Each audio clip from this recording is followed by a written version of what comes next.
tinutukoy ko. Yung mga babaeng tinatuan mo na nahuhuli yung handong mo.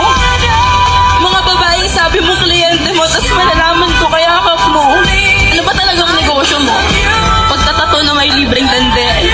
Lagi mong sinasabing ako lang yung mahal mo. Na bakit paulit-ulit mo akong niloloko? Pero tama na. Ayoko nang isa-isahin pa yung mga sama ng loob ko sa'yo. 2 years din tayong nagsama. 2 years din tayong nagmahalan. Kaya kahit ano man ang pagkakamali mo, pinagpapasalamat ko pa rin na nakilala kita. Na kahit sandali, pinairam ka sa akin. Ikaw yung the one that got away ko.